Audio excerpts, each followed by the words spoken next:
നമസ്കാരം. ഞങ്ങളിവിടെ അവതരിപ്പിക്കാൻ പോകുന്നത് ദശപുഷ്പങ്ങളെക്കുറിച്ചുള്ള പാട്ടാണ്. കേരളീയ പാരമ്പര്യത്തിലും ആയുർവേദത്തിലും ഔഷധാത്മീയ ഗുണങ്ങളുള്ള 10 ചെടികളാണ് ദശപുഷ്പങ്ങൾ. ഓരോ പുഷ്പങ്ങൾക്കും ഓരോ ദേവതാ സങ്കല്പമുണ്ട്. കർക്കിടക മാസത്തിലും എല്ലാ വിശേഷ അവസരങ്ങളിലും ദശപുഷ്പത്തിന് വളരെയധികം പ്രാധാന്യമുണ്ട്.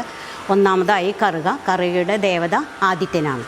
രണ്ടാമതായി ചെറുള, യമനാണ് ചെറുളയുടെ ദേവത. മൂന്നാമതായി കൃഷ്ണക്രാന്തിയുടെ ദേവത മഹാവിഷ്ണുവാണ്. നാലാമതായി പൂവാങ്കുറുന്നിലയാണ്, ദേവത ശ്രീ ഭഗവതിയാണ്.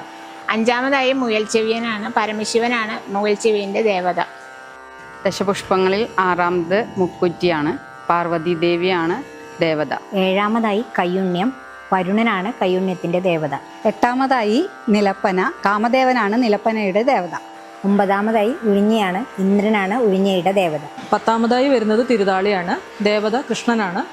10 പുഷ്പങ്ങളും ചേർത്ത് പിടിച്ച് മാല കെട്ടി മംഗല്യസൂത്രം പിടിച്ച് പഞ്ചാക്ഷരം ജപിച്ച് നിത്യവും തലയിൽ ചൂടുന്നത് വളരെ പ്രധാനമാണ്.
മോക്ഷം കിട്ടും, പിന്നെ വിശേഷിച്ചു